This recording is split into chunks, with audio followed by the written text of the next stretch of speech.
The wind came hard across the Dakota Territory prairie, whipping dust devils into towering spirals that scraped the split-rail fence surrounding a modest timber shelter. The structure sat low against the earth, its cottonwood posts weathered silver gray, its sod roof thick enough to keep out summer heat and winter cold alike. It was late April 1873, and the land stretched endless in every direction, an ocean of buffalo grass rippling beneath a sky so vast it seemed to swallow sound itself. Ohiteka emerged from the shadowed entrance, straightening slowly. He was perhaps 35, his body lean and corded with muscle beneath a doe-skin shirt, darkened by sweat and trail dust. His black hair hung past his shoulders, bound with a strip of red trade cloth. But it was his right shoulder that told the deeper story, stiff-held at an awkward angle, the legacy of a bullet that had entered 2 winters ago and never quite left him whole. His hand rested on the doorframe as he studied the 3 figures standing before his fence. A woman, 2 children. The woman was maybe 30, maybe older, the frontier-aged people, in ways that defied counting. Her dress had once been calico blue with tiny white flowers, but now it hung in tatters from shoulder to hem, the fabric torn as if by claws or wire. Her face was gaunt, hollowed by hunger or fear or both, and her hair, blonde, shot through with darker strands, had come loose from its pins to fall in wild tangles past her shoulders. She held the hands of 2 girls, gripping them so tightly her knuckles had gone white. The older girl was perhaps 12, tall and gangly in the way of children between childhood and womanhood. She wore a gray wool dress too small for her frame, the hem riding high above her ankles. Her eyes were wide and alert, darting from the shelter to the horizon and back again. In her free hand, she clutched a leather satchel, holding it against her chest, as if it contained all the wealth in the territory. The younger girl ate, maybe pressed herself against her mother's side, her face buried in the torn calico. She wore a patched cotton shift and no shoes. Her feet were bleeding. Behind them in the distance, Ohiteka heard what had driven them here. Horses. 3, maybe 4, coming hard from the southeast. The thunder of hooves carried across the flat land with a clarity that made his jaw tighten. He had perhaps 5 minutes, maybe less. "We need a place to hide," the woman said. Her voice was accented German, he thought, or perhaps French, and it broke on the last word, cracking with exhaustion and something deeper, desperation. Ohiteka scanned the horizon, calculating wind speed distance, the likely path of the riders. His mind worked through possibilities with the cold efficiency of a man who had survived 35 years in a land that killed the careless. The riders would crest the low hill to the southeast in moments. From there, they would have clear sight lines across 2 miles of open grassland. He looked at the woman, at her daughters. "Inside," he said, his voice quiet but carrying the weight of command. "Stay quiet." He stepped aside, gesturing them through the entrance. The woman moved first, pulling her daughters with her. As they passed, Ohiteka caught the older girl's eye. She met his gaze steadily, and he saw something there beyond fear, a cold, hard knowledge that no child should possess. He followed them inside, pulling the heavy door closed behind them, just as the riders crested the hill like predators scenting blood on the wind. The interior of the shelter was dim and cool-smelling of earth and dried sage. Ohiteka had built it himself 3 years ago, after he had grown tired of drifting and decided that even a warrior needed ground beneath his feet that he could call his own. The walls were thick cottonwood logs, chinked with mud and grass, the floor hard-packed dirt swept clean. A stone fireplace dominated one wall, its chimney fashioned from river rocks. Sleeping pallets lined the opposite wall, and in the corner stood a small table hewn from pine, its surface scarred by knife marks and weather.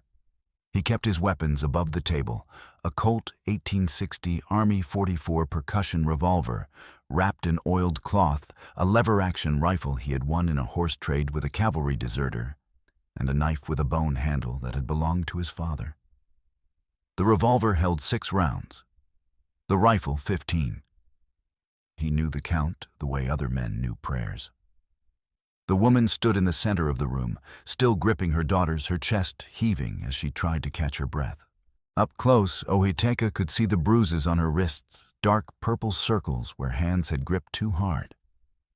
The older girl's knuckles were scraped raw, and the younger one trembled like a bird struck against glass. "Sit," Ohiteka said, gesturing to the pallets.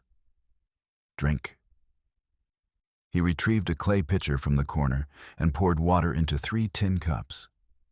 The woman took one with shaking hands and pressed it to her lips, drinking deep.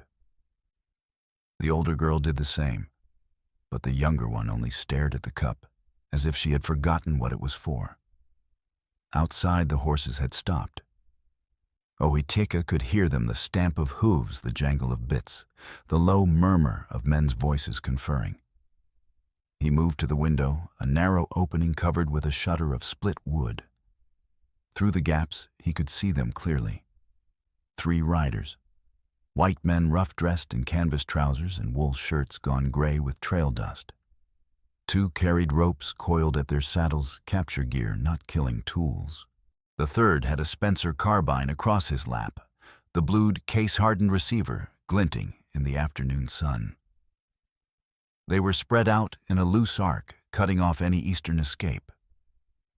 The one with the carbine was doing the talking, gesturing toward the shelter. Ohiteka recognized the type of man who killed for pay and thought himself clever for it. The kind who would shoot a child if the price was right. He turned back to the woman. "Who follows you?" She set down the cup, her hands still trembling. "His name is Declan Doyle. They call him Roaring Jack." Ohiteka had heard the name. Most men in the territory had. Doyle ran a scheme out of White Buffalo, a town 2 days' ride northeast, mail-order brides they called it. Though everyone knew the truth. Women answered advertisements promising marriage and a new life.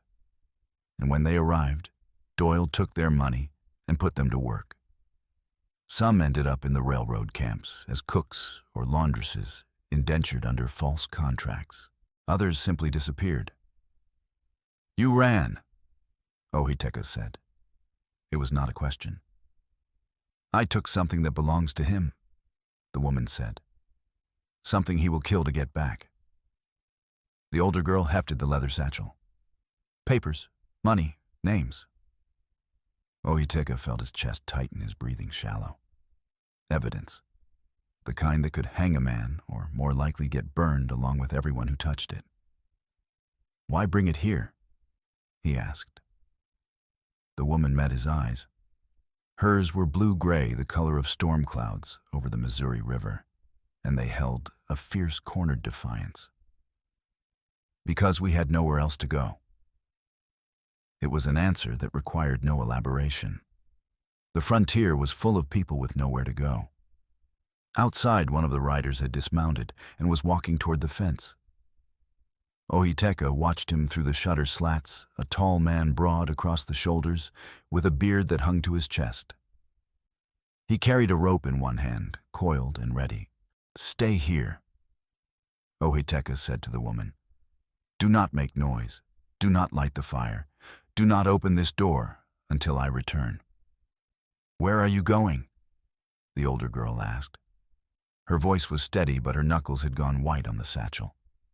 Ohiteka unwrapped the revolver and checked the loads. All 6 chambers full. He slipped it into the belt at his waist, feeling the familiar weight settle against his hip. "Out." He stepped through the door before the woman could protest, pulling it shut behind him with a solid thunk. The sunlight hit him like a fist, and for a moment he was blind. Then his eyes adjusted, and he saw the man with the rope standing 10 feet from the fence, grinning. "Afternoon, Chief," the man said. His voice was thick with whiskey and amusement. "We are looking for some stray property, a woman and her brats. You've seen them." Ohiteka did not answer. He walked forward until he stood at the fence line, his body relaxed but balanced on the balls of his feet. His right shoulder ached. It always ached, but he had long since learned to work through pain. "You are trespassing," he said quietly. The man's grin widened. "Now, that is a mighty big word for a savage. You learned that from a missionary." Behind him, the other two riders had spread out flanking. The one with the carbine had it resting across his saddle, now pointed casually in Ohiteka's direction. Not aiming, not yet, but ready. "Doyle wants what is his," the man with the rope said. "You give us the woman and the ledger, and we ride out peaceful. Nobody gets hurt." "Leave," Ohiteka said. The man spat a stream of tobacco juice that landed near Ohiteka's feet. "I do not think you heard me right, Chief. We are on business for the White Buffalo, gentlemen. That means we go where we please, and we take what we want." The rope lashed out without warning, a brown blur aimed at Ohiteka's throat. He had been expecting it. He ducked under the loop and lunged forward, his left hand closing on the man's wrist. He yanked hard, using the man's own momentum against him, and the big man stumbled forward with a startled grunt. Ohiteka drove his knee into the man's gut, doubling him over, then shoved him backward into the dirt. The carbine came up the brass receiver, flashing in the sun.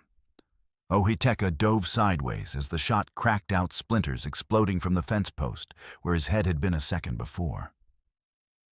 He rolled behind the water trough, a hollowed log set on stone supports, and came up with the revolver in his hand. He did not fire. Not yet. Ammunition was precious, and he had no desire to start a blood feud with Doyle's entire crew. Instead, he held the revolver steady, aimed at the carbine man's center mass, and waited. The rider with the carbine was young, maybe 20, and his face had gone pale. He held the rifle half-raised finger on the trigger, but he did not shoot. Behind him, the third rider was cursing and trying to calm his spooked horse. "Next time," Ohiteka said, his voice carrying across the yard, "I will not miss." He had no intention of missing. If the carbine came up again, he would put a bullet through the young man's chest and deal with the consequences. But the rider did not know that, and there was something in the young man's eyes, a flicker of doubt, perhaps even regret, that made Ohiteka wonder if this one might be different from the others. The man with the rope had climbed to his feet, his face flushed with rage and humiliation. "You made a mistake, Chief. A big one. Doyle is going to hear about this." "Then tell him," Ohiteka said. The three men mounted up the big man, spitting blood and curses in equal measure. The young one with the carbine looked back once, his expression unreadable, then wheeled his horse and followed. They rode east back toward the low hills, but Ohiteka knew it was not over. Men like Doyle did not take losses lightly. They would return, and next time, they would bring more guns. He stood slowly, his shoulders screaming in protest. Inside the shelter, he could hear the younger girl crying soft, muffled sobs that made his chest tighten in a way he did not want to examine. He holstered the revolver and went back inside. The woman was kneeling beside the younger girl, rocking her gently and murmuring in a language Ohiteka did not recognize. The older girl stood by the window, peering through the shutter slats, her face set in hard lines. "They will come back," she said without turning around. "With more men." Ohiteka knelt by the fire pit and began laying kindling. His hands moved automatically, stacking the dry grass and small twigs in a pyramid, but his mind was working through possibilities. The shelter was defensible, but not against a determined assault. 3 men with rifles could pin him down, while others circled around. And if they brought torches, the sod roof would burn slow, but sure. "How many men does Doyle have?" he asked. 15, maybe 20, the woman said. She had switched to English, her accent thick but clear. Some work the ranch. Others ride for bounties or guard the women. All of them are paid to keep us quiet. Ohiteka struck flint against steel, sending sparks into the kindling. The grass caught a thin line of smoke rising toward the chimney. He fed it carefully, adding larger twigs as the flames grew. "And the ledger," he said. "What is in it?" The older girl, Nellie, he had heard the woman call her, brought the satchel to the table and opened it. Inside were bundles of paper currency, more than Ohiteka had seen in one place in his life. Beneath the money lay a leather-bound ledger and a folded map. Nellie opened the ledger. The pages were filled with neat handwriting names, dates, amounts. Ohiteka could read English well enough, but it took him time to parse the entries. "Mail order brides," Nellie said, pointing to a column. 23 women in the past year. Doyle takes their dowry money here, then sells them to the railroad as laborers under false contracts. The foremen pay him per head. She flipped to another page. "And these are the children. 12 boys, 8 girls, sent to factories in Chicago or St. Louis. The younger ones fetch higher prices." Ohiteka felt heat rising in his throat, his pulse quickening with anger. He had seen cruelty before, had dealt it, and received it in equal measure. But this was different. This was calculated, systematic, the kind of evil that hid behind ledgers and contracts. "The map," the woman said, her voice quiet. She'd stopped rocking the younger girl and was watching Ohiteka closely. "Show him the map." Nellie unfolded it across the table. It was a surveyor's chart, professionally drawn, showing the Ghost Creek drainage and the surrounding valley. Red ink marked a series of gates and sluices built into the creek bed, diverting water into holding tanks on Doyle's property. Below each gate was a notation, dates and flow rates. "He is stealing the water," the woman said. "The smallholders downstream, they are drying up. Doyle offers to buy their land for pennies, and when they refuse, he sends men to convince them. By summer, he will own the whole valley." Ohiteka studied the map. Ghost Creek was the lifeblood of the territory, fed by snowmelt from the Black Hills and flowing east across 200 miles of grassland. Men had killed for less than water in this country. Much less. "Why give this to me?" he asked. The woman met his eyes. "Because you helped us. Because we have nowhere else to go. Because if we run, he will find us. And because—" she paused, her jaw tightening. "Because I am tired of running." Her voice carried a weight that spoke of more than just the past few days.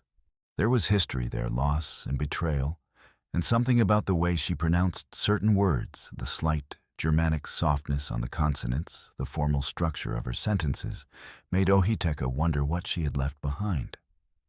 "What is your name?" he asked. "Elise," she said. "Elise Hartman. These are my daughters Nellie and Lucia." Hartman, a German name, common enough among the immigrants flooding westward. But there was something else in her eyes, a shadow that suggested complications he did not yet understand. Ohiteka looked at her, at the bruises on her wrists, the torn dress, the fierce, cornered defiance in her eyes, and made a decision that would alter the course of his life. "We leave at dusk," he said. "There is a telegraph station 2 days' ride north at Rusty Nail. We take the ledger there and send word to the territorial marshal. He will want this evidence." "Doyle owns the local sheriff," Nellie said. "I know," Ohiteka said. "That is why we go to Red Oak. The marshal there is not bought." Elise nodded slowly. "Thank you." "Do not thank me yet," Ohiteka said. He rose and began gathering supplies, smoked venison hardtack, a canteen filled from the creek. His shoulder throbbed with each movement, but he ignored it. Pain was an old companion. "Doyle will have men watching the roads. We travel cross-country and we travel quiet. No fires, no talking after dark. If you cannot keep up, I will leave you. It was a lie. He knew it even as he spoke, and from the look in Elise's eyes, she knew it too. But frontier survival required hard words, and he had learned long ago that mercy was a luxury few could afford. As the sun began its slow descent toward the western horizon, painting the grasslands in shades of gold and blood red, Ohiteka led Elise and her daughters out into the gathering dusk. Behind them, the shelter stood silent and empty, its doors swinging gently in the wind. They would not see it again for many days. The prairie at night was a different world. The vast openness that seemed so bright and limitless under the sun became a black ocean broken only by the cold light of stars scattered across the sky like diamond chips. Ohiteka led them northeast, navigating by the North Star, and the feel of the wind on his face. The grass whispered around them, tall enough to brush Lucia's shoulders, and every few minutes an owl would call from the darkness, its cry sharp and haunting. Elise walked behind him, each hand gripping a daughter. Nellie moved with surprising grace for a girl her age, her feet finding purchase on the uneven ground without stumbling. But Lucia struggled. She wore no shoes, and despite Ohiteka wrapping her feet in strips of cloth torn from his spare shirt, each step left small dark spots in the dirt. After 2 hours, he called a halt. They had covered perhaps 4 miles, not enough, but Lucia could go no further without rest. He led them to a shallow depression in the grassland, a natural bowl that would hide them from casual observation, and gestured for them to sit. Lucia collapsed immediately, her small chest heaving. Elise knelt beside her, checking the cloth wrappings on her feet. In the starlight, Ohiteka could see fresh blood soaking through. He retrieved the canteen and offered it to Lucia first. She drank greedily, water spilling down her chin. When she finished, he took back the canteen and corked it, then knelt to examine her feet. The wrappings had come loose. Beneath them, her soles were torn and raw, blistered from the hot ground and torn open by thistle and stone. It was a wonder she had walked at all. Ohiteka untied the cloth strips and set them aside. From his pack, he took a small tin of bear grease, rendered fat, mixed with sage used by his people to treat burns and cuts. He scooped out a fingerful and began spreading it gently across Lucia's left sole. The girl whimpered, but did not pull away. Elise watched her face unreadable in the darkness, but her breathing had changed slower, deeper, as if she were forcing herself to remain calm. "Where did you learn that?" Nellie asked.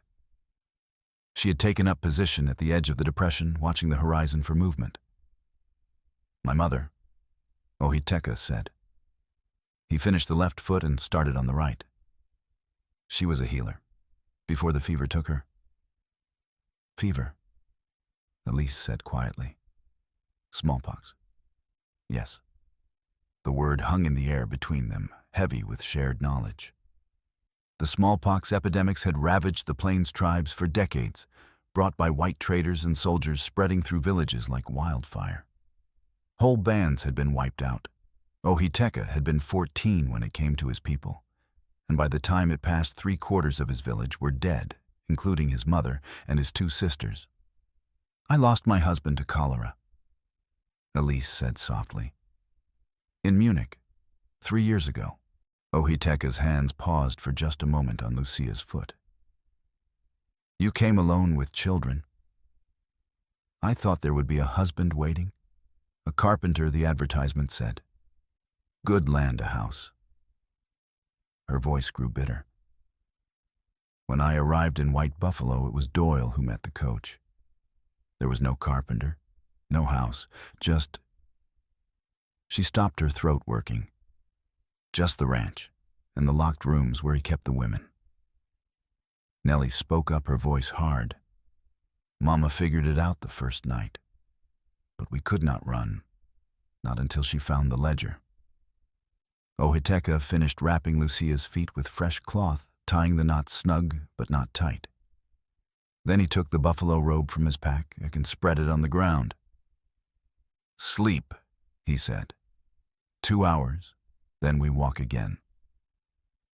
Elise helped Lucia lie down, covering her with one edge of the robe. Nellie joined them, curling up beside her sister. Elise started to move away to give them space, but Ohiteka stopped her with a gentle touch on her wrist. She flinched, a reflexive response to male contact, then stilled when she realized it was him. "Cold comes fast after midnight," he said, releasing her immediately. "You will freeze if you sleep apart." It was the practical truth, nothing more. But as Elise lay down beside her daughters, and Ohiteka settled himself at the edge of the robe, his back to theirs, he felt the heat of their bodies radiating through the thick fur. It was an intimacy born of necessity, no different from huddling with warriors on a winter raid. But it felt different nonetheless. The wind picked up, carrying the scent of sage and dry earth. In the distance, a coyote howled a long, wavering cry that was answered by another, then another, until the prairie seemed alive with their voices. Ohiteka closed his eyes, but did not sleep.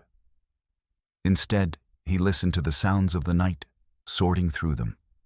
For the one noise that would mean danger, the sound of horses moving through grass.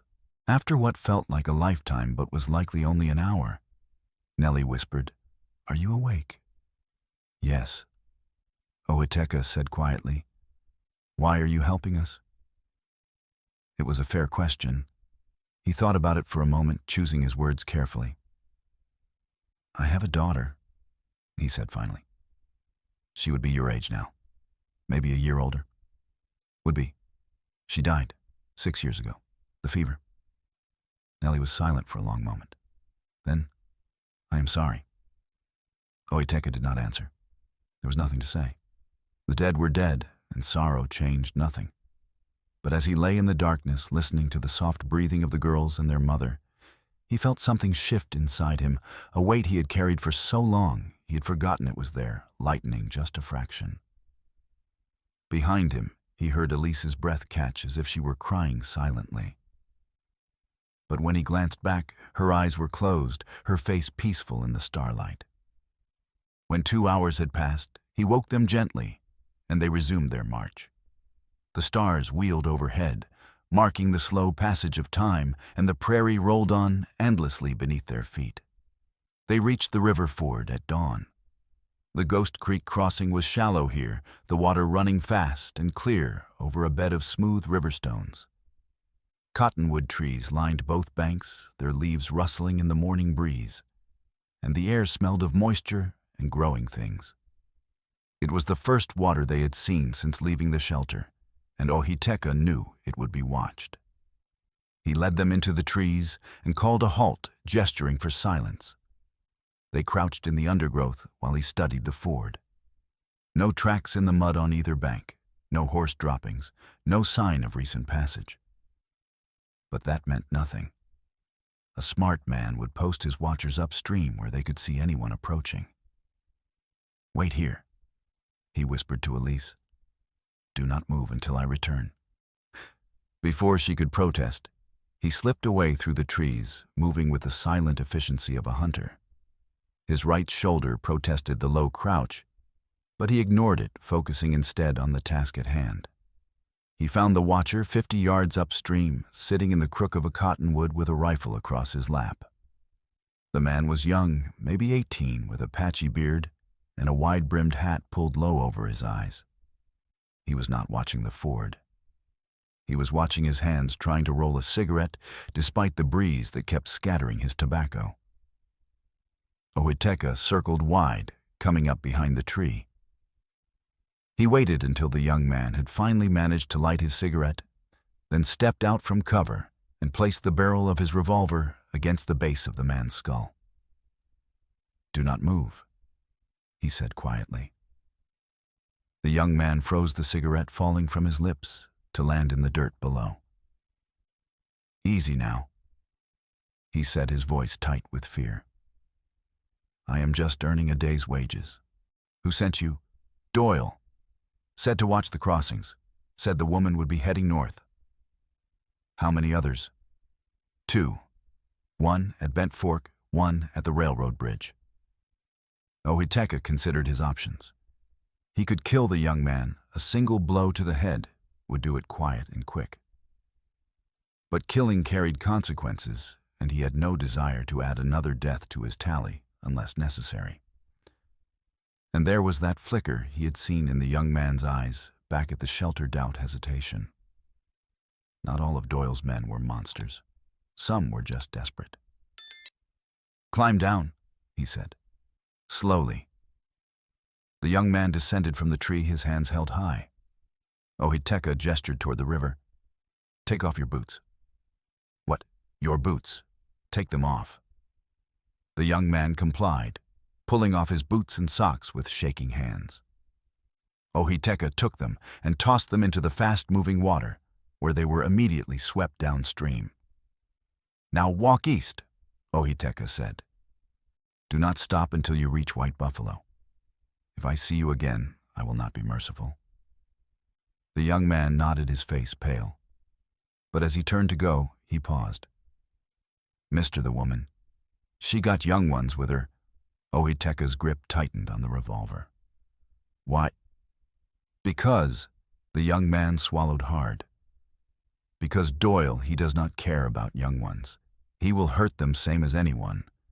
And I got a little sister back home, and I—" He stopped, unable to continue. "Then why work for him?" Ohiteka asked. "Same reason anyone does. Money. And because saying no to Doyle means ending up in Ghost Creek with rocks in your pockets." The young man met Ohiteka's eyes. "But I ain't never hurt no children, and I ain't about to start." Ohiteka studied him for a long moment. Then he lowered the revolver. "What is your name?" "Tobias. Tobias Reed." "Go home, Tobias Reed. Find different work." Tobias nodded and began walking barefoot across the rough stones, moving east toward White Buffalo. Ohiteka watched him go, then returned to where Elise and the girls waited. "Safe?" Elise asked. "For now." They crossed the ford quickly, the cold water shocking after the warm night. Nellie gasped, but did not cry out. Lucia clung to her mother, her face pressed against Elise's shoulder. Halfway across, Nellie slipped on the wet stones, her feet going out from under her. Ohiteka caught her with his left arm, steadying her against his side. She looked up at him, water dripping from her hair, and for just a moment her fierce expression softened into something like trust. "Thank you," she said quietly. "Step where I step," he replied. "The current is stronger than it looks." Together they made it to the far bank.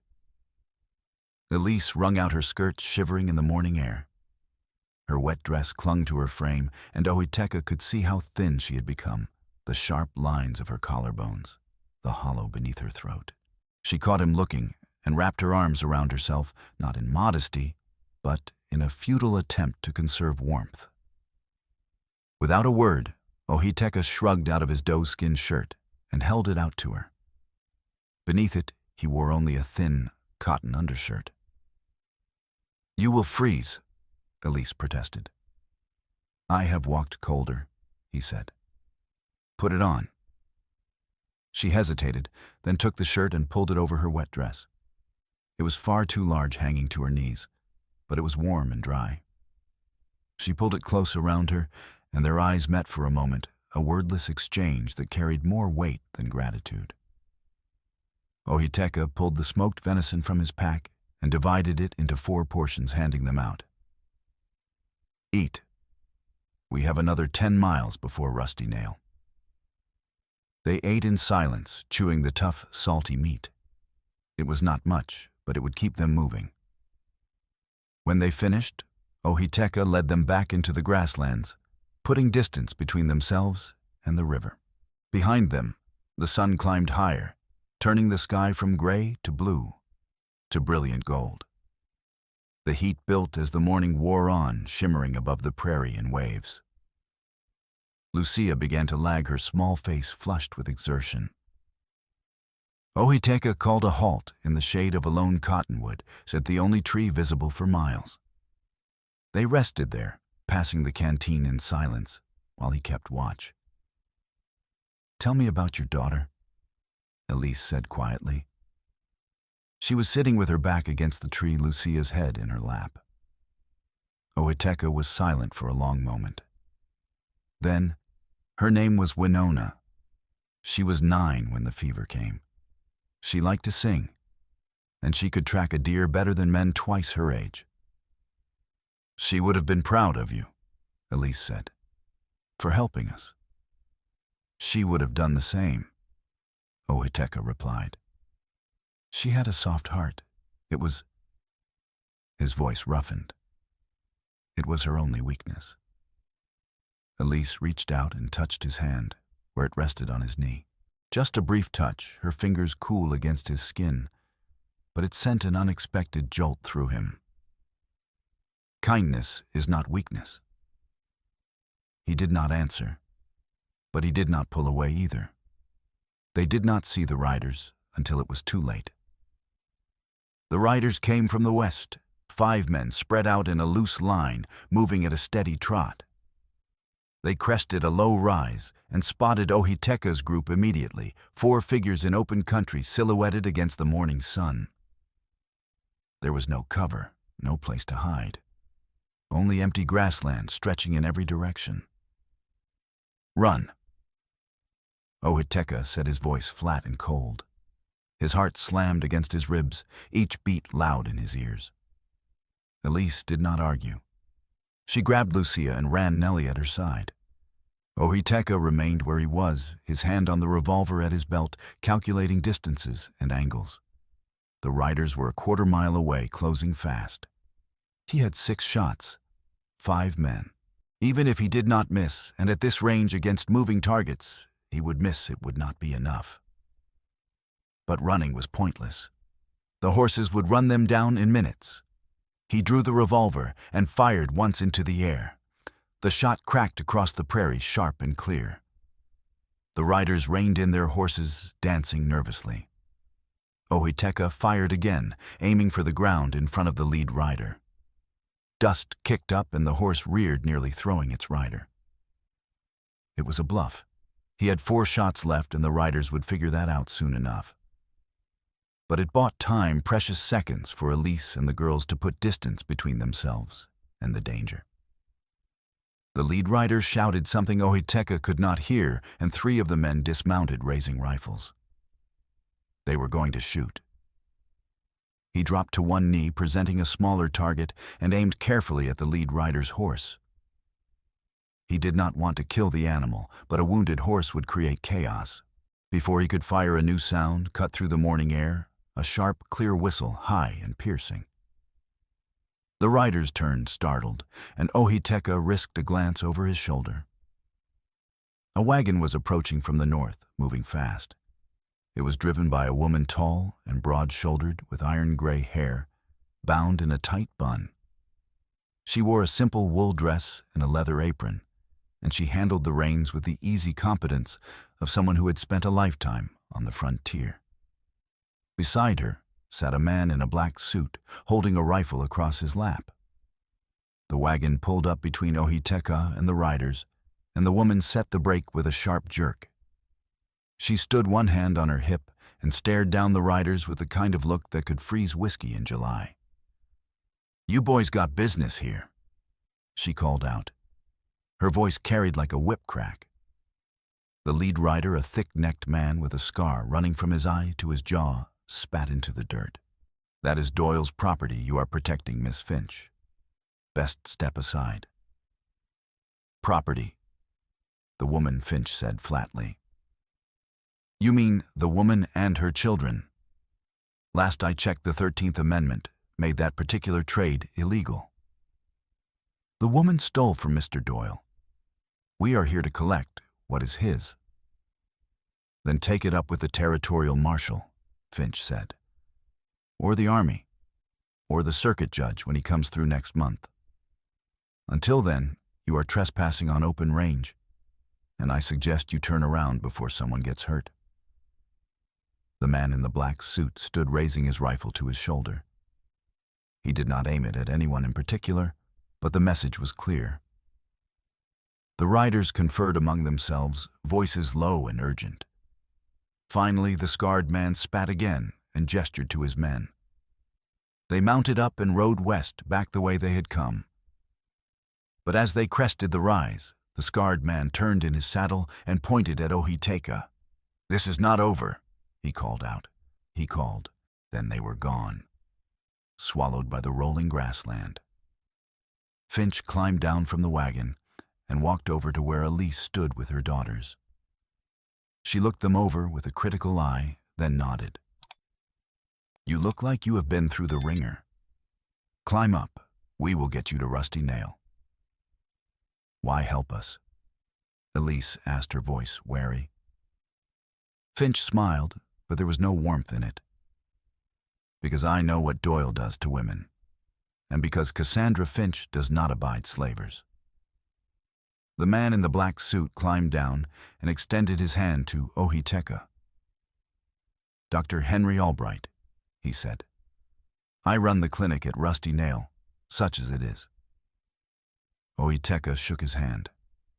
The doctor was in his 50s, with thinning hair and sharp, intelligent eyes behind wire-rimmed spectacles. His grip was firm, his hands calloused from work. "You are the one who treated the Oglala during the smallpox outbreak," Ohiteka said. It was not a question. Albright's expression darkened. "I did what I could. It was not enough. It was more than most white men would do." They climbed onto the wagon, and Finch set off toward Rusty Nail at a brisk pace. The settlement was hardly worthy of the name. A telegraph station, a trading post, and a scattering of rough cabins clinging to the banks of Ghost Creek. But it had a telegraph, and that was all they needed. Except when they arrived, the telegraph operator, a nervous Russian immigrant named Mikhail, delivered bad news. "The sheriff in White Buffalo, he is in Doyle's pocket," Mikhail said, wringing his hands. His accent was thick, each word carefully shaped. "If I send a message to the territorial marshal, Doyle will know within the hour." His men watched the line. Ohiteka's breath caught in his throat, his pulse quickening with frustration. "Then we ride to Red Oak. Deliver the ledger in person." "Red Oak is 3 days north," Albright said. "And Doyle will have men watching every road between here and there." "Then we go cross-country." Finch shook her head. "Not with the children, not in this heat. They will not make it." Elise spoke up, her voice steady despite the exhaustion etched into her face. "Then what do you suggest?" Albright studied the map that Nellie had spread across the table. His finger traced the red lines marking the water gates. "This is my original survey work," he said slowly. "I did the first hydrological study of Ghost Creek back in '68. But these notations," he tapped the red ink, "these are forgeries. Someone took my map and altered it to make the gates look legal." "Can you prove it?" Ohiteka asked. "I have my original notes, back at the clinic." Albright looked up, his eyes hard. "If we can prove Doyle forged the survey, the Territorial Land Office will revoke his water rights. And without water, his whole operation collapses. But we still need to get the ledger to Red Oak." Nellie said, her young face set with determination. "Then we split up," Finch said. "I take the ledger north with the doctor. You 3 lay low here until we get back with the marshal." "No," Ohiteka said. The word came out harder than he intended. His hand moved unconsciously to rest on the revolver at his belt. "Doyle will tear this town apart looking for them. We go together or not at all." Albright adjusted his spectacles. "Then we do both. We go to Red Oak and sabotage the water gate on the way. Destroy the evidence, free the water, and deliver the ledger all in one trip. It was a desperate plan born of desperation. But it was the only plan they had. They set out at dusk, traveling in Finch's wagon with Albright driving and Ohiteka riding alongside on a horse borrowed from the trading post.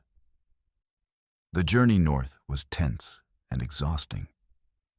They traveled at night to avoid detection, sleeping in shifts during the day beneath the wagon. Elise kept the ledger wrapped in oilcloth and tied to her waist, never letting it out of her sight.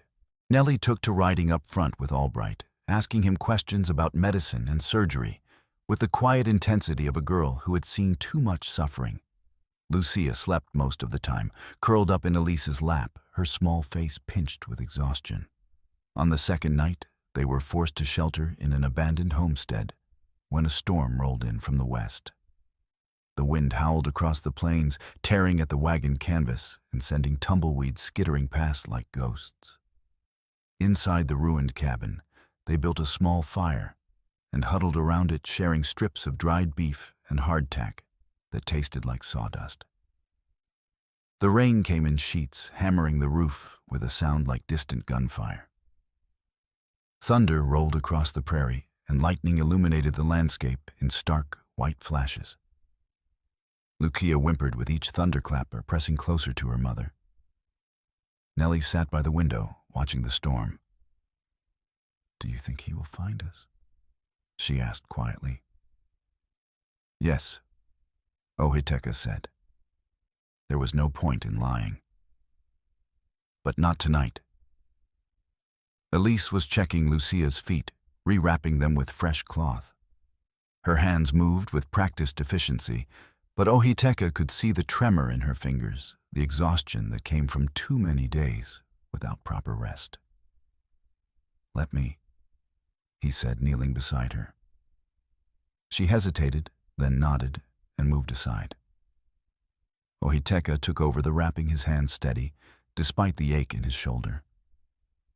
As he worked, the cabin fell silent, except for the drumming rain and the occasional crack of thunder.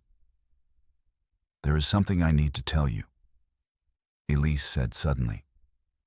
Her voice was barely above a whisper, but it carried a weight that made everyone look up. "About Doyle?" Albright asked. "No, about me." She took a shaky breath. "My full name is Elise Margaret Hartman Doyle." The silence that followed was absolute. Even the storm seemed to pause. "Doyle," Ohiteka said flatly. "His younger brother Klaus was my husband, first husband." The words tumbled out now, as if a dam had broken. "We married in Munich in '69. He was studying law, and I thought—" Her voice cracked. "I thought we would have a good life. But then the cholera came. Klaus died, and then his older brother Declan sent a letter offering to help. He said Klaus had spoken of me often. He said I could come to America, that he would take care of me and the girls. But it was a trap," Nellie said bitterly. "He planned it from the beginning." Elise nodded, tears streaming down her face. "When I arrived, he told me Klaus had lied about me in his letters. Said Klaus had bragged about my family's money, about the property we owned. Declan wanted it all. The dowry I brought, the inheritance Klaus left. And when I said it was spent on the passage here, She could not continue. Ohiteka finished wrapping Lucia's foot, his movements mechanical while his mind raced. "Does he know about the connection?" "Not at first. I used my maiden name, Hartman, in the advertisement. But by now he must have figured it out. And that makes it worse because—" She looked up, her eyes red and swollen. "Because now it is not just about the ledger or the money. Now it is personal. Family betrayal. He will never stop hunting us." The revelation hung in the air like smoke. Ohiteka could feel the others watching him, waiting for his reaction. He should have been angry, furious that she had hidden this from him. but all he felt was a deep, aching sadness for this woman, who had crossed an ocean seeking safety only to find herself trapped in a nightmare. "It does not matter," he said finally. Elise stared at him. "How can it not matter?" "Because you are not responsible for your brother-in-law's crimes. Because the ledger proves guilt, not your name. And because—" He met her eyes, holding her gaze. "Because I have seen who you are, and you are nothing like him." A sob escaped her, raw and broken. Without thinking, Ohiteka reached out and pulled her against his chest, his arms wrapping around her shaking shoulders. She pressed her face into his shirt, her tears soaking through the fabric, and he held her while the storm raged outside and the fire burned low in the hearth.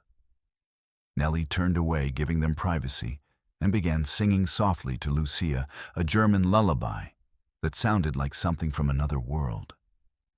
After a long moment, Elise pulled back. Her face was blotchy, her eyes swollen, but there was something lighter in her expression. Relief, perhaps, or the beginning of hope. "Thank you," she whispered. Ohiteka brushed a strand of wet hair from her face, his calloused thumb grazing her cheek. "We will end this. I promise." And in that moment, he meant it with every fiber of his being. The next morning, they reached Bear Creek, a tributary of Ghost Creek that ran cold and clear from the Black Hills. It was here that Albright suggested they make their stand. "The main water gate is 5 miles upstream," he said, pointing to the map. "If we can destroy it, the water will flow back to the valley. Doyle's tanks will run dry, and the smallholders will have their creek back." "And if we fail?" Finch asked. "Then Doyle wins, and every homesteader in the valley loses their land." Ohiteka studied the map, tracing the lines with his finger. The gate was built into a narrow canyon, a natural choke point, defensible but difficult to assault. And if Doyle had men guarding it, the fight would be brutal. "We need a diversion," he said. "I can provide one," Finch said. She pulled a bundle of dynamite from beneath the wagon seat, grinning. "Brought this from my mining days. Figured it might come in handy." Albright stared at her. "You have been carrying dynamite this whole time."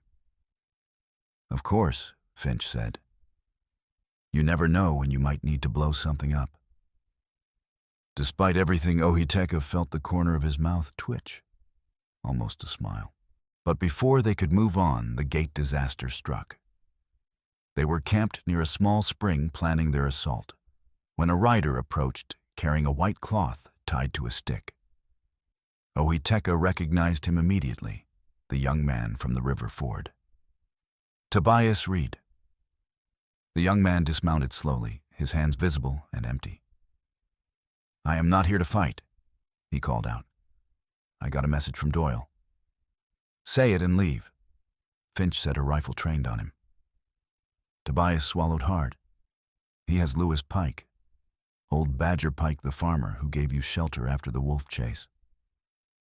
Ohiteka's blood ran cold. Pike was a good man, a 60-year-old homesteader who had indeed given them food and water 2 nights ago when they had fought off a pack of wolves. Pike had asked no questions, offered no judgment, just quiet kindness. "Doyle says he will hang Pike at sunset tomorrow at Sandstone Bluff unless you bring him the ledger. Just the ledger. He says you can keep the woman and children if you want." Tobias looked sick. "I am sorry. I tried to talk him out of it, but—" "Why are you here?" Ohiteka interrupted. "Why bring this message?" "Because I am done working for that monster," Tobias said. His voice shook with anger and fear. "Because Pike is a good man who never hurt nobody. And because if I have to watch one more innocent person die for Doyle's greed, I will put a bullet in my own head." Ohiteka studied him. The young man's hands were trembling, his face pale, but his eyes were clear and honest. "Can we trust him?" Albright asked quietly. I do not know, Oiteka admitted. But something in his gut told him Tobias was telling the truth. Elise stepped forward, her face set with determination. I will go. I will trade myself for Pike. No, Oiteka said immediately. He wants me anyway. Let me know.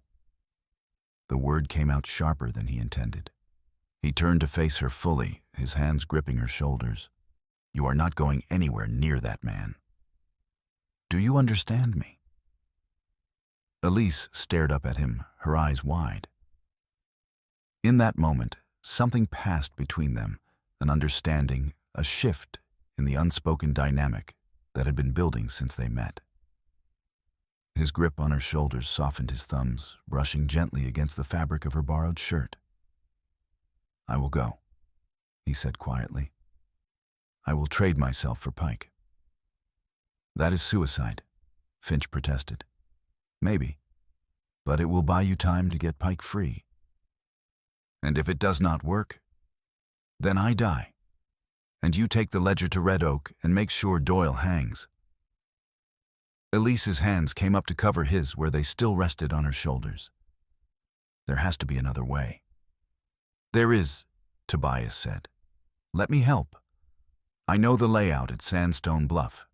I know where Doyle posts his guards. And I know. He paused, gathering courage. I know that half the men riding for him are like me. They are just scared and desperate. If someone gives them a reason to turn, they will. Oiteka studied the young man for a long moment. Then he nodded. Tell me everything. They spent the next hours planning. Tobias drew a map in the dirt showing the positions of guards at the layout of the bluff, the places where men could hide. He explained the guard rotation, the signals they used, the fact that Doyle himself would be there with his most loyal men. As the sun began to set, Oiteka took Elise aside. If I do not come back, he began. Stop, she said fiercely. Do not say it. If I do not come back, he continued, take the girls to Red Oak, find Finch's refuge, build a life. I do not want a life without you in it, Elise said. The words came out raw, unfiltered, shocking them both. Oiteka reached into his pocket and pulled out something small, the silver locket she had given him for luck. He fastened it around her neck, his fingers brushing the soft skin at her nape. Then I will come back, he said simply. Before he could pull away, Elise grabbed the front of his shirt and pulled him down, pressing her lips to his in a fierce, desperate kiss. It lasted only seconds, but it felt like falling and flying at the same time. When they broke apart, both breathing hard, Oiteka rested his forehead against hers. Wait for me, he whispered. Always, she replied. Then he turned and walked away, Tobias at his side into the gathering darkness. The approach to Sandstone Bluff was treacherous, a narrow trail that wound along the canyon wall above Ghost Creek. The water below ran fast and deep, swollen from the destroyed gate upstream. Oiteka moved silently, his moccasins finding purchase on the rocky path, while Tobias followed close behind. They could see the camp from a quarter-mile away, torches blazing in the darkness, illuminating a natural amphitheater of rock. And in the center, tied to a post with a noose around his neck, was Lewis Pike.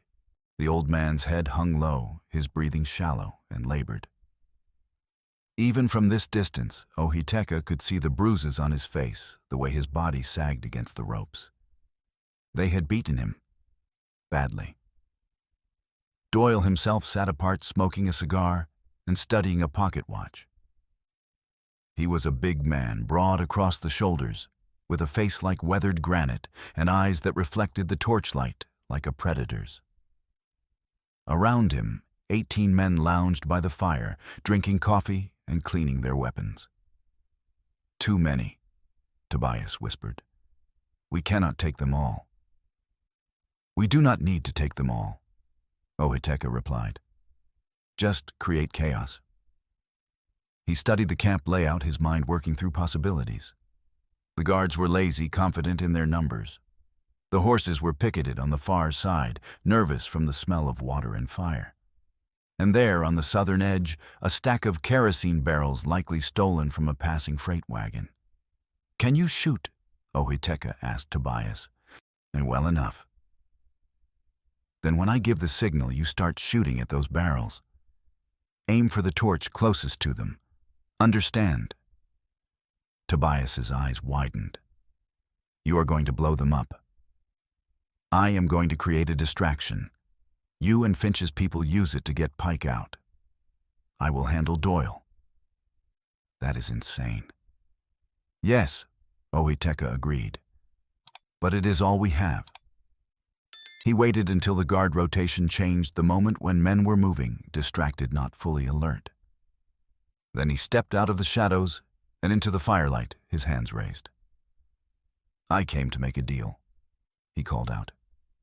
"Me for Pike." Every gun in the camp swung toward him. Doyle looked up from his pocket watch, genuine surprise flickering across his face. "Well, well," Doyle said, standing slowly. "The noble savage. I did not expect you to come alone." "I came to trade," Ohiteka said. "Let Pike go. Take me instead." Doyle laughed, a sharp barking sound. "You think you are worth an old man's life. I think you want me dead more than you want him." Doyle considered this, puffing on his cigar. Then he walked over to Pike and drew a knife from his belt. With one quick motion, he cut the noose from around the old man's neck. "Go," Doyle said. "Run." Pike stumbled forward, half falling, and then caught himself and staggered toward the edge of camp. He looked back once at Ohiteka, his eyes filled with guilt and gratitude, then disappeared into the darkness. Doyle turned to Ohiteka. "Now, where is the ledger?" "Safe," Ohiteka said. "Far from here. And my dear sister-in-law," so he knew. Ohiteka kept his expression neutral. "Also safe." Doyle's expression did not change, but something flickered behind his eyes, rage barely contained. "You have no idea what you have done. That ledger is worth more than your life, more than this entire territory. Men in Washington, men with power, they paid good money to keep those names buried. And Elise..." His voice turned venomous. "That lying witch took my brother's money, poisoned him against the family, and then came crawling here expecting charity. She deserves everything I did to her." "She did nothing wrong," Ohiteka said quietly. "You are the monster." "I am a businessman," Doyle corrected. "The strong take from the weak. That is the law of nature." "Then let nature judge you." Ohiteka whistled a sharp, piercing sound that cut through the night. Tobias fired from the shadows, his bullet striking the torch next to the kerosene barrels. The torch fell, flame touching oil, and the world exploded. The barrels erupted in a massive fireball, orange and white flames leaping 50 feet into the air. Men screamed, diving for cover, as burning debris rained down. The horses panicked, breaking their pickets and stampeding through the camp. Chaos erupted exactly as planned. Ohiteka lunged for the nearest rifle, dropped by a guard too busy trying to extinguish his burning jacket. He came up shooting, dropping 2 men before they even saw him. Gunfire erupted from the rocks, Finch and Albright right on schedule. But Doyle was faster than he looked. He drew a revolver and fired 3 times in quick succession. The first bullet missed. The second grazed Ohiteka's ribs, a line of fire that made him stagger. The third would have killed him if Tobias had not tackled Doyle from behind, sending both men crashing to the ground. Ohiteka forced himself forward, his side, screaming in pain. Blood soaked through his shirt, warm and sticky. Around him, the battle raged, men shooting blindly through smoke, others fleeing toward the horses, Finch's voice shouting orders above the chaos. He found Pike near the creek, being helped along by Albright. The old man was alive, but barely, his breathing ragged, his face gray.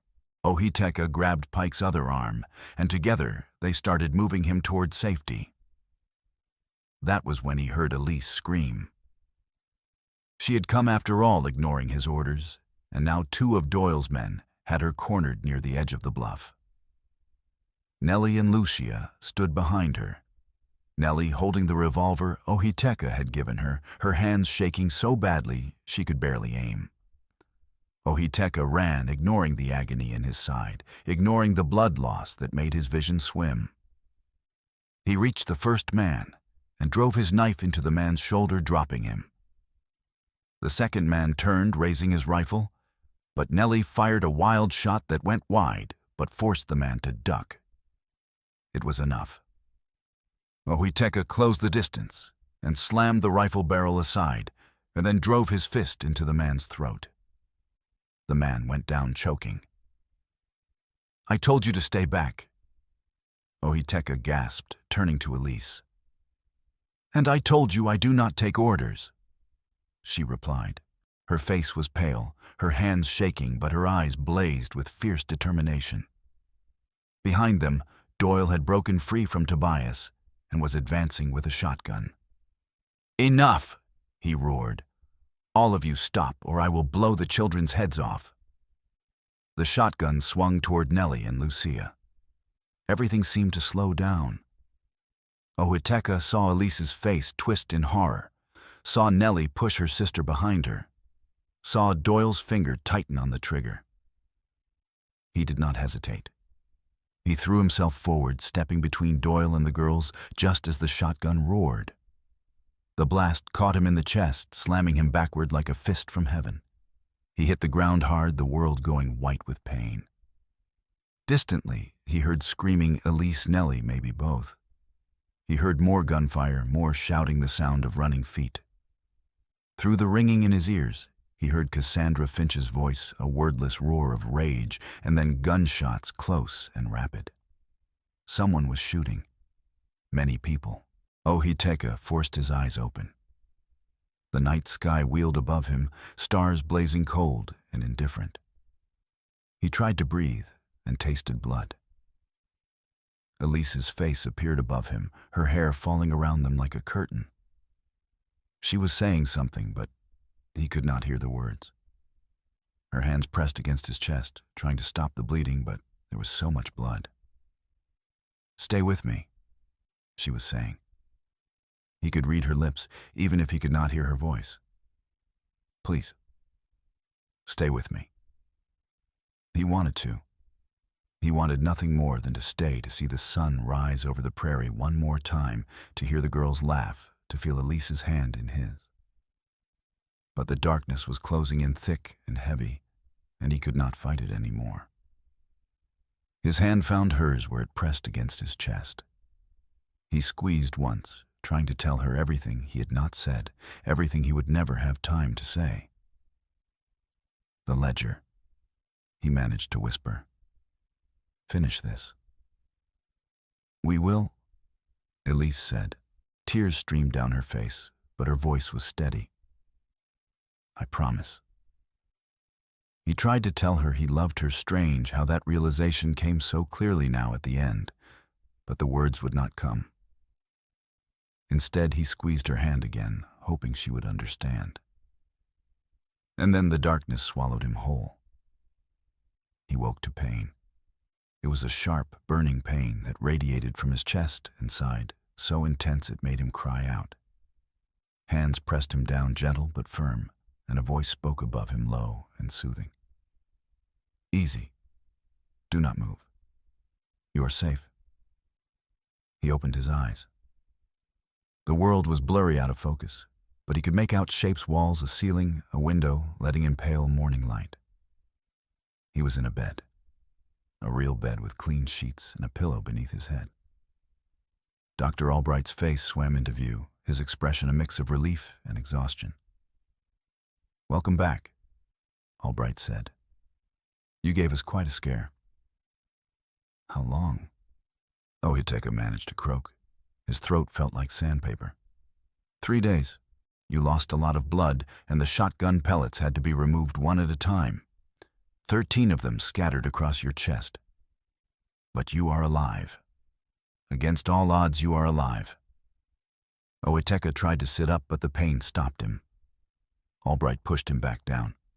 Rest. You are not going anywhere for a while.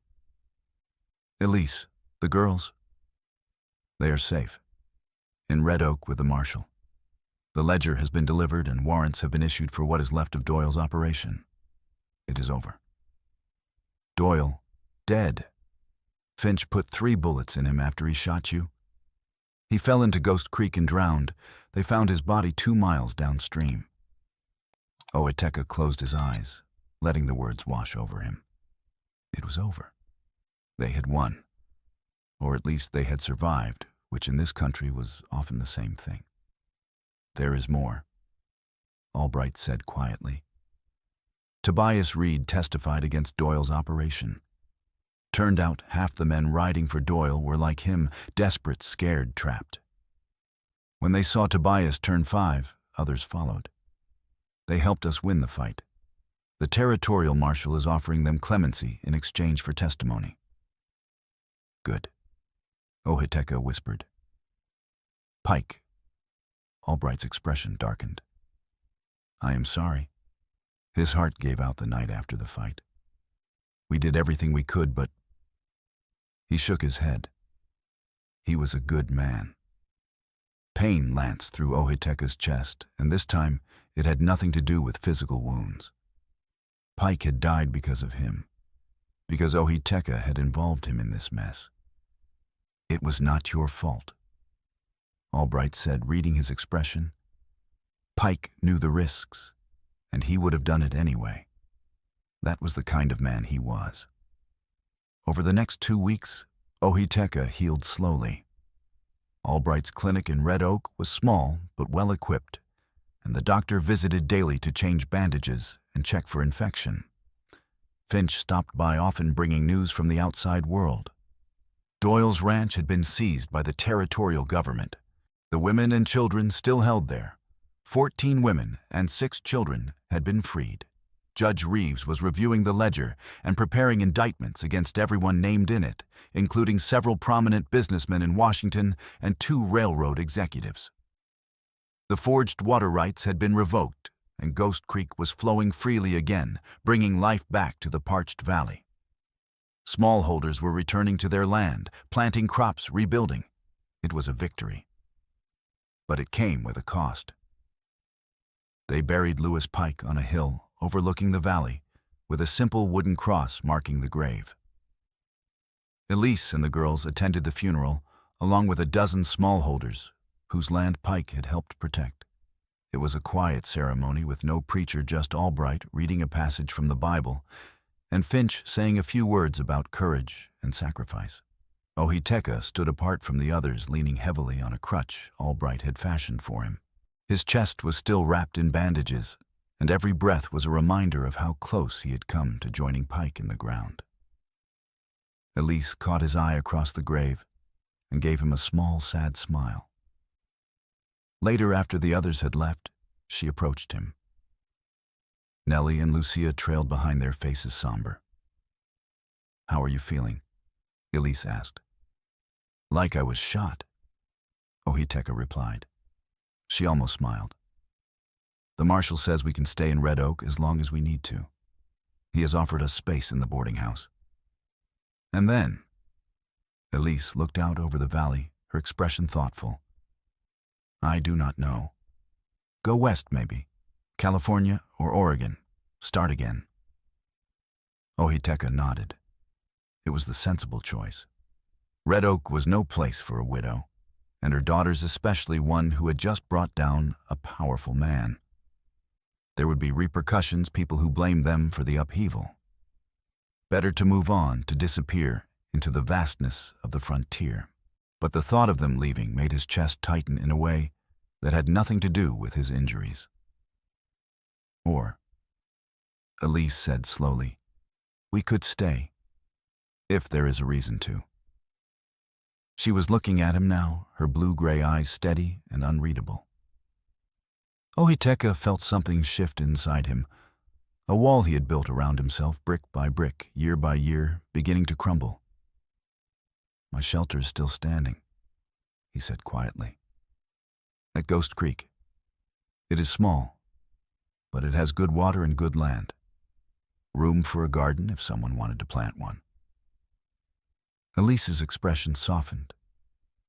"That sounds nice." Nellie stepped forward. "Can we stay, please?" Ohiteka looked at the girl, tall and serious, with her mother's eyes and her father's stubborn jaw, and felt the last of the wall come down. "Yes," he said. "You can stay." They returned to the shelter at Ghost Creek in early June, traveling in Finch's wagon with Albright and Tobias riding alongside. Tobias had asked to come. He wanted to help rebuild to make amends for his time working for Doyle. Ohiteka had agreed. The young man had proved himself in the fight, and he deserved a chance at redemption. The journey was slow, partly because of Ohiteka's injuries, and partly because they stopped often to let Lucia pick wildflowers or Nellie practice shooting at tin cans set on fence posts. The prairie was alive, with color purple coneflowers, yellow black-eyed Susans, white prairie roses nodding in the breeze. The shelter was exactly as Ohiteka had left it, weathered and sturdy, standing alone against the vast prairie. But it looked different now, somehow. Less lonely. Finch helped them unload supplies, while Albright checked Ohiteka's bandages one last time. "You will need to take it easy for another month at least," the doctor said. "No heavy lifting, no riding, no—" "I know," Ohiteka said. "Rest. I heard you the first 10 times. Albright smiled. "Just making sure." Before they left, Finch pulled Ohiteka aside. "The marshal found something interesting in Doyle's papers," she said quietly. "A forged deed to your land. Doyle's lawyer brother, not Klaus, another one in St. Louis, had drawn it up. They were planning to evict you after they finished drying out the valley." Ohiteka felt anger flare in his chest, but it was distant, muted. "Why tell me this?" "Because the judge voided it, and because he ruled that the spring on your land is now set aside for public use under territorial water law, prior appropriation protected by territorial law. No one can take it from you, or from the smallholders who depend on it." She handed him a folded piece of paper. "This is the new deed. Your name is on it, along with a provision that allows the shelter to serve as a way station for travelers. You will be compensated by the territory for supplies and upkeep." Ohiteka unfolded the paper and read it slowly, his name written in neat legal script, followed by a description of the land and the spring. At the bottom, the judge's signature and seal. "Thank you," he said. Finch shrugged. "Do not thank me. Thank the women whose names were in that ledger. They are the ones who testified. They are the ones who made this happen." She climbed onto the wagon, and Albright followed. Tobias mounted his horse, giving Ohiteka a respectful nod. "I will be back next week to help with the fencing," the young man said. As they rode away, Finch called back, "Take care of each other." And then they were gone, leaving Ohiteka alone with Elise and her daughters. The first weeks were difficult. Ohiteka's injuries healed slowly, and there was much work to be done, repairs to the fence, clearing brush from the creek, preparing the ground for planting. Elise took charge of the household, organizing supplies and establishing routines, while Nellie helped with the heavy work and Lucia collected eggs from the chickens Albright had brought as a gift. They slept in the shelter's main room, at first Ohiteka on one side and Elise with the girls on the other, separated by a curtain Nellie had sewn from old blankets. It was cramped and awkward, but no one complained. They were alive, and they were together, and that was enough.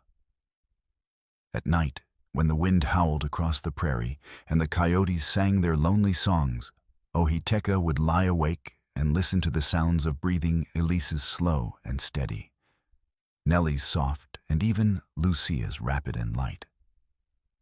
It was a sound he had not heard in years, not since his own family had been taken by the fever, and it filled a hollow place inside him he had thought long dead. One cold night in late June, as frost settled over the grasslands, Ohiteka woke to find Elise sitting by the fire, wrapped in a blanket. He rose carefully, mindful of his still healing ribs, and joined her. "Could not sleep?" he asked. She shook her head. "Too many dreams." They sat in silence for a while, watching the flames. Finally, Elise spoke. "Do you ever wonder what would have happened if we had not come here, if we had gone somewhere else?" "No," Ohiteka said simply. "Why not? Because we are here, and that is all that matters." Elise smiled faintly. "You make it sound so simple." "It is simple. The rest is just—" He paused, searching for the word. "Noise." She reached out and took his hand, her fingers lacing through his. It was a simple gesture born of shared warmth and the need for human contact. But it felt like something more, a promise unspoken, but understood. "I love you," Elise said quietly. "I should have said it before. At the bluff, but I was too scared." Ohiteka turned to look at her. The firelight played across her face, softening the lines of exhaustion and hardship. She was beautiful, he realized. Not in the way white men valued, not delicate or fragile, but in the way the prairie was beautiful. Strong, enduring, real. "I love you too," he said. The words felt strange on his tongue, unfamiliar after so many years of silence. But they were true. She leaned against his shoulder, and he wrapped his arm around her, pulling her close. They sat that way until the fire burned down to embers, neither speaking, both content in the simple fact of each other's presence. By midsummer, the garden was thriving. Carrots and beans pushed up through the rich soil, and squash vines sprawled across the ground. Nellie had taken over much of the gardening, working alongside Elise, with a quiet competence that reminded Ohiteka of his own daughter. Lucia had begun to smile again, her laughter ringing across the prairie as she chased chickens or played with the barn cat Tobias had brought on one of his weekly visits. The fear that had haunted her eyes was fading, replaced by the natural curiosity of childhood. And Ohiteka was learning to hope again. The shelter became a waypoint for travelers heading north. Smallholders stopped to water their horses and trade news. Prospectors on their way to the Black Hills rested for a night before moving on. And once a group of Lakota passed through, recognizing Ohiteka and offering a haunch of venison in trade. One of the Lakota elders, a man called White Thunder, pulled Ohiteka aside. "You have done well," the old man said, gesturing to the shelter, the garden, the girls playing in the distance. "Better than many of our people. You have found a way to live in both worlds." "I do not know if I have found anything," Ohiteka replied. "I am just surviving." White Thunder smiled. "Survival is its own kind of victory. Do not dismiss it." As summer faded into autumn, Ohiteka began expanding the shelter, adding a second room for the girls. It was hard work, and his shoulder ached constantly, but Elise worked beside him, holding boards steady while he hammered nails, and together they built something solid and lasting. Tobias came every week, bringing supplies and news from Red Oak. The trials were proceeding slowly, as such things did, but proceeding. 3 railroad executives had been indicted. A senator had resigned, and the women who had been freed were rebuilding their lives, some staying in the territory, others moving on. "Finch asked about you," Tobias said one afternoon as they worked on the new room. "She said you should visit. Bring the family." Family. The word hung in the air like a question. "Maybe in the spring," Ohiteka said. "After the winter." Tobias grinned. She also said to tell you congratulations. For what? For finally getting a family again. She said you deserve it. Ohiteka did not reply. But that night, as he sat outside watching the sunset with Elise beside him and the girls playing nearby, he thought maybe Finch was right. The first snow came in November, a light dusting that turned the prairie white and hushed. They spent the winter months inside warm and safe, while the wind howled outside. Ohiteka taught Nellie to shoot left-handed, patiently correcting her grip and stance. Elise sewed curtains for the windows and taught Lucia to read using an old primer Finch had sent. And slowly, carefully, the four of them became something resembling a family. There were no formal vows. The frontier did not require such things, and neither did Ohiteka's people. But one evening in December, as the first true blizzard of the season raged outside, Ohiteka placed the silver locket he had carried through the battle back around Elise's neck, fastening the clasp with steady hands. "For keeps," he said simply. Elise touched the locket, her eyes bright.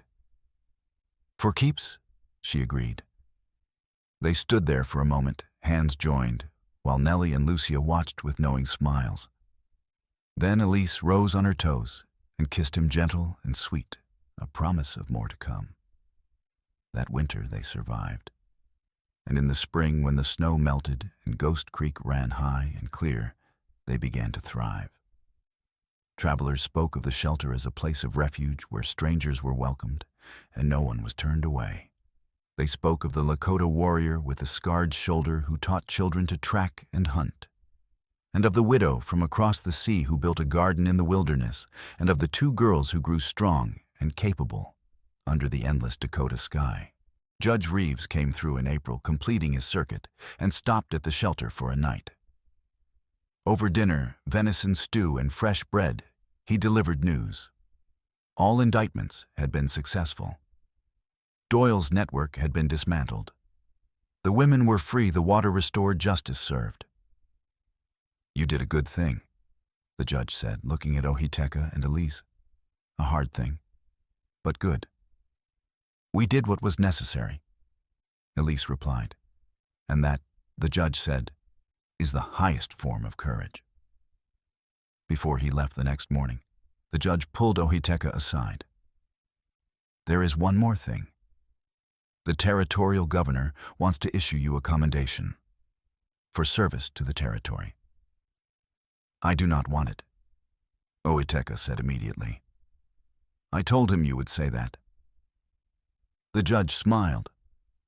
"But I also told him you earned it anyway." Sometimes recognition is not about what we want. It is about what others need to see.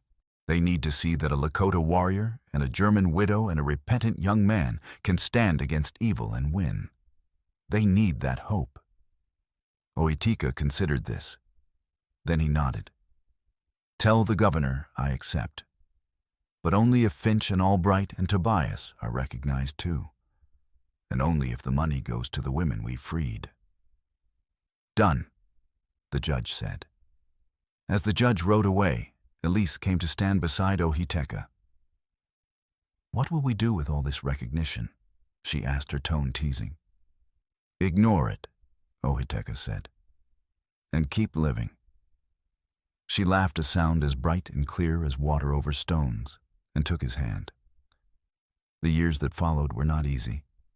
The frontier never was. There were droughts and hard winters, sickness and loss. But there was also laughter and growth, love and hope.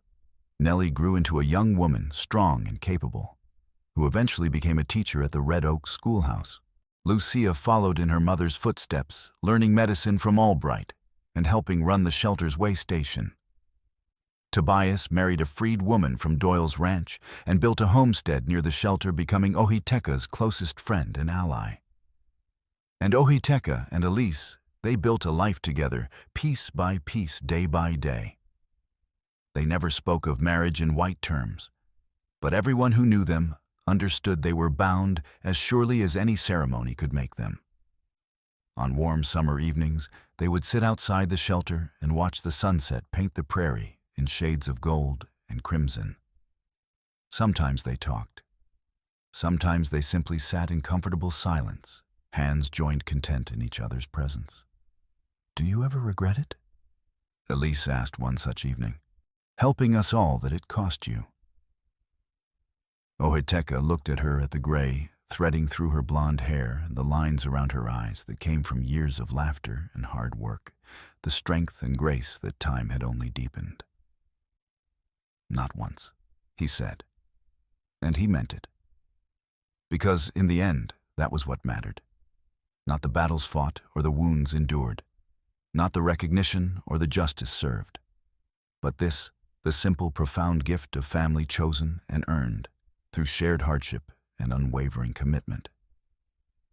As the stars began to appear overhead, scattered across the vast Dakota sky like seeds waiting to take root, Ohiteka allowed himself something he had not felt in years. Peace.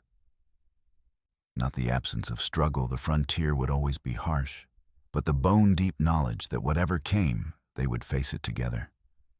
4 people who had found each other in the midst of chaos and cruelty, and who had chosen to stay. That was enough. That would always be enough.